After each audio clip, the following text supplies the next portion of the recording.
আমাদের একটা সেবা আছে, একটা পদ্ধতি আছে। আহলে সুন্নাত ওয়াল জামাতের লোকেদের একটা প্র্যাকটিস আছে। সেই প্র্যাকটিসটা হলো প্রথমে पहले आका पर नात होती है फिर जाके कुछ बात होता है। প্রথমে যারা বলেন তো একবার অমনি করে সুবহানাল্লাহ বলে ইন্না লিল্লাহ পড়বো। যারা বলেন সুবহানাল্লাহ। হ্যাঁ, এবারে একটু একটু হয়েছে। যারা সুবহানাল্লাহ। আমাদের প্র্যাকটিস হলো প্রথমে আকা আলাইহিস সালামের উপর নাত হয়, তারপরে কোন কথা হয় তো আসেন এমনিতেই দেখেন নাত পাকের শান কত। এই যখন কেউ গজল পড়ে তাকে ছোট নজরে দেখিয়েন না, এদের বিরাট দাম। বলে কেমন? তার কারণ হলো আল্লাহর রাসূলের সামনে যখন আকা আলাইহিস সালাম বাজাহির মদিনা পাকে ওয়াজ ফরমাচ্ছেন, মসজিদে নববীতে বসে রয়েছেন, তখন এমন কারোর হিম্মত ছিল না যে আকা আলাইহিস সালামের প্রেজেন্টে সে বক্তব্য রাখে, কিন্তু মুস্তাফা জানের রহমতের উপস্থিতিতে লোক নাত পড়েছে, আমার নবীর শানে গজল পড়েছে।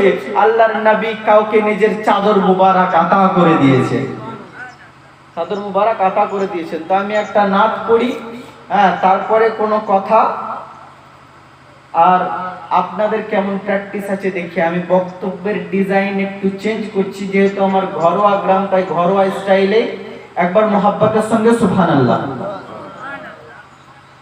জোরে জোরে।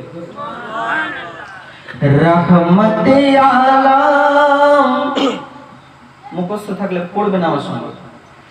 রহমতে আলম নবী নূর মুজাসসাম,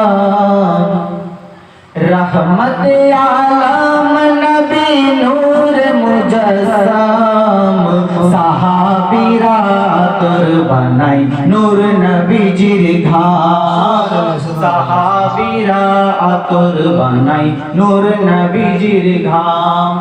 পড়েন না।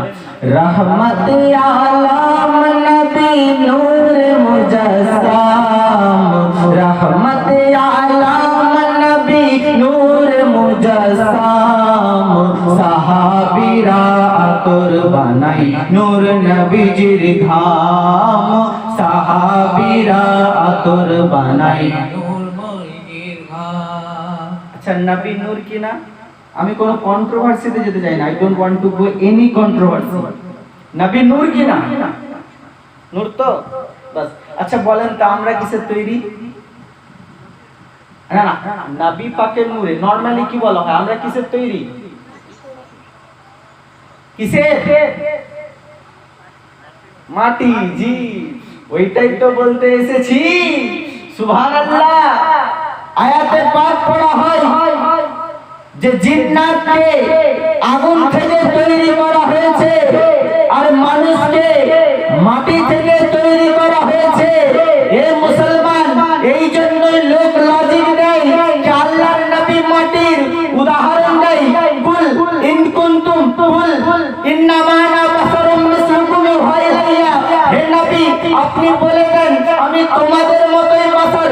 সূরা কাহফ আয়াত নাম্বার 110 উদাহরণ দেয়। আমি এটাই তো বলতে চাই মুসলমান, মাটি থেকে সব মানুষ না, শুধু আদম তৈরি, শুধু সাইয়্যিদানা আদম আলাইহিস সালাম থেকে আদম আলাইহিস সালাম তৈরি। আচ্ছা, যদি মাটি থেকে সব মানুষই তৈরি, তো সাইয়্যিদা হাওয়া কিসের তৈরি? আপনারা জানেন তো মা হাওয়া কিসের তৈরি? বুখারী শরীফ কিতাবুল আম্বিয়ার হাদিস। জি হ্যাঁ, বাম পাজরের হাড়, মাশাআল্লাহ। তো বাম পাজরের হাড় থেকে সাইয়্যিদা হাওয়া তৈরি। মাটি কোথায় গেল? হে মুসলমান, আসুন না, সাইয়্যিদনা ঈসা রূহুল্লাহ কিসের তৈরি? ঈসা রূহুল্লাহ আলাইহিস সালামের আব্বা জানে নাই। হযরতে জিবরাইল আলাইহিস সালাম এলেন, রূহ ফুঁকলেন। হযরতে জিবরাইল আলাইহিস সালাম এলেন, ফু দিলেন। সাইয়্যিদা মারইয়াম সালামুল্লাহি আলাইহা আপনি হামেলা হলেন। তাহলে বলুন না ঈসা আলাইহিস সালাম কিসের তৈরি? তো সুবহানাল্লাহ। আর আমি এটাই তো বলতে চাই, আপনার মধ্যে মাটির অংশ রয়েছে, আপনার মধ্যে আগুনের অংশ মধ্যে, পানির অংশ রয়েছে, পঞ্চ মহাভূতের মধ্যে যা কিছু আছে, আল্লাহর শ্রেষ্ঠ মাখলুক মানুষের মধ্যে সমস্ত কিছুই আছে। সমস্ত কিছুই আছে। আপনি আমি কিসের তৈরি? সূরা মুমিনুন এবং এর আয়াত নাম্বার হচ্ছে 12।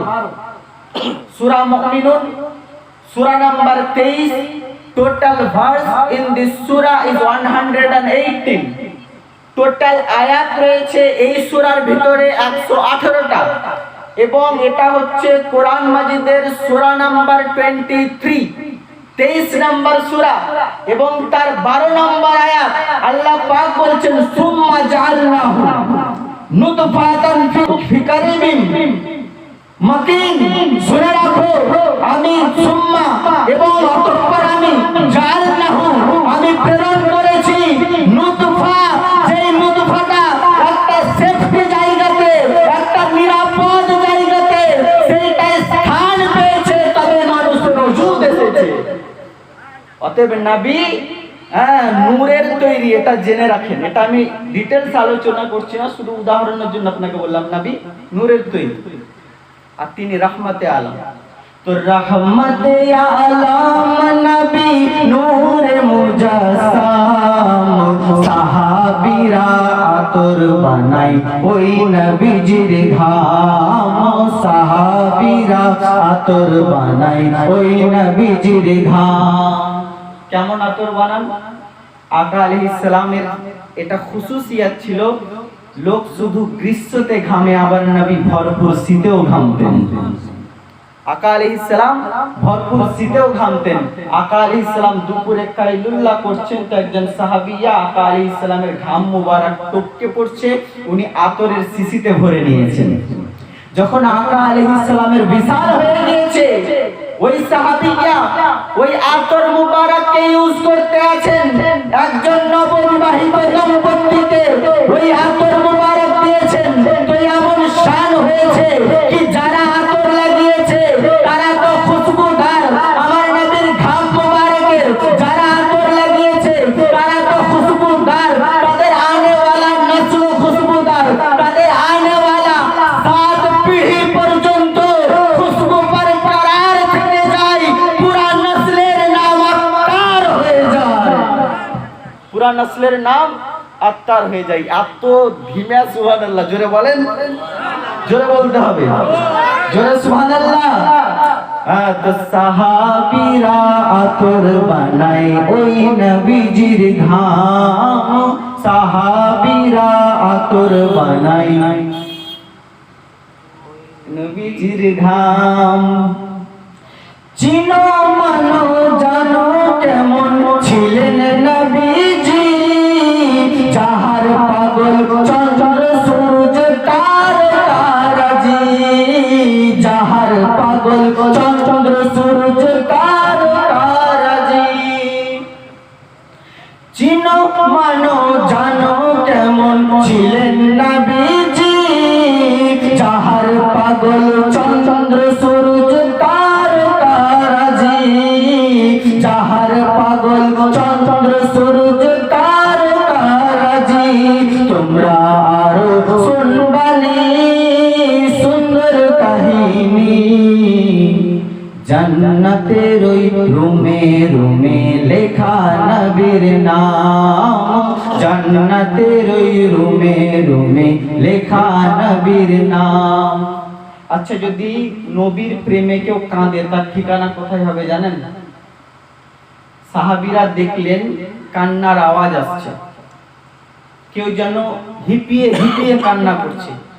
তো সাহাবায়ে দিন রাজ করলেন, ইয়া রাসূলুল্লাহ, একটা বুক ফাটা কান্নার আওয়াজ শুনতে পাওয়া যাচ্ছে। সাহাবীরা নিজেদের মধ্যে আলোচনা করছেন, নিশ্চয় এটা কোনো মানুষের বাচ্চা হবে যে তার হৃদয় নোংরানো আওয়াজ বের করে আর্তনাদ করে কান্না করতে আছে।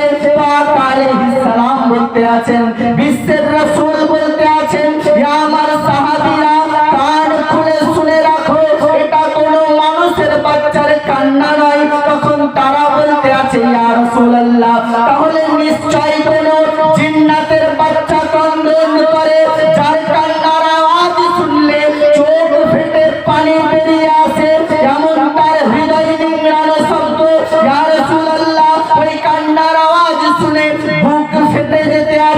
নিশ্চয়ই সেটা কোনো জিন্নাতের কান্না আছে। আকা আলাইহিস সালাম বলতে আছেন, ইয়া আমার সাহাবীরা শোনো, ওটা কোনো জিন্নাতের কান্না নয়। বলে ইয়া রাসূলুল্লাহ, তাহলে কাঁদে কে? আল্লাহর নবী বলতে আছেন, ও আমার প্রিয় সাহাবীরা শোনো শোনো, নতুন মিম্বার বানিয়েছো, নতুন মিম্বার বানিয়েছো, তাই আগের যে মিম্বার ছিল সেটাকে বাদ দিয়েছো। আগে মিম্বার ছিল খেজুর গাছের একটা খেজুর গাছ, ওই খেজুর গাছে ঠেকা লাগিয়ে আমি ওয়াজ করতাম। আজকে নতুন মিম্বার হয়েছে, ওই খেজুর গাছকে সরিয়ে দিয়েছো।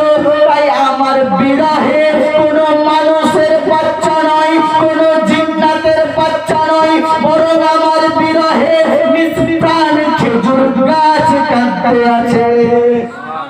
আমার বিরহে খেজুর গাছ কাঁদতে আছে। তো আকা আলাইহিস সালাম খেজুর গাছের কাছে গেলেন, খেজুর গাছকে বলছেন, এ উস্তুনে হান্নানা। ওই খেজুর গাছের নাম কি? উস্তুনে হান্নানা। বলে, এ উস্তুনে হান্নানা, কাঁদো কেন? ওই গাছ বলতে আছে জুবানে হাল দ্বারা তার মনের ব্যথা, মনের বেদনা, ইয়া রাসূলুল্লাহ, লোকের কাছ থেকে যদি প্রিয়জন সরে যায়, জানের কোনো বন্ধু সরে যায়, নিজের স্ত্রী বা স্বামী সরে যায়, তো বুক ফেটে যায়। আর যার মাথার উপর থেকে দোজাহানের বাদশার হাত সরে যায়, তার হাল কি হবে? দোজাহানের বাদশার তো হাত সরে গেছে, ইয়া রাসূলুল্লাহ, আমার হাল কি হবে? তিনি বলতে আছেন, এ উস্তুনে হান্নানা, বল কি চাস? বলে, ইয়া রাসূলুল্লাহ, আপনার এই মহব্বত নিজের সিনায় ধারণ করে আমি যেন বাকি থেকে যাই। আকা আলাইহিস সালাম বলতে আছেন, এ উস্তুনে হান্নানা, দুনিয়ায় থাকতে চাও না ওপারে থাকতে চাও? যদি বলো তাহলে তোমাকে দোয়া করে দিই, কিয়ামত পর্যন্ত তোমার অস্তিত্ব থেকে যাবে। আর যদি বলো তাহলে তোমাকে জান্নাতে রোপণ করে দিই, জান্নাতীরা তোমার ফল খেতে থাকবে। তো তিনি বললেন যে হুজুর, আমি জান্নাতেই থাকতে চাই, যেটা চিরস্থায়ী। তো সাইর ইসলাম বলছেন ওই সেটটাকে নিয়ে, উস্তুনে হান্নানা একটি খেজুর গাছের নাম, যাকে ধরে খুতবা দিতেন রাসূল আকরাম, যাকে ধরে খুতবা দিতেন রাসূল আকরাম। গাছটা নবীর বিরহে সদা কাঁদিতে রহে, নবীর বিরহে সদা কাঁদিতে রহে। হতবাক হইলেন যত সাহাবায়ে কেরাম, রহমতে আলাম নবী নূরে মুজাসসাম। সাহাবীরা আতর বানাই নূর নবীজির ঘাম, সাহাবীরা আতর লাগাই ওই নবীজির ঘাম। আর আমাদের একটা দৃঢ় বিশ্বাসও আছে,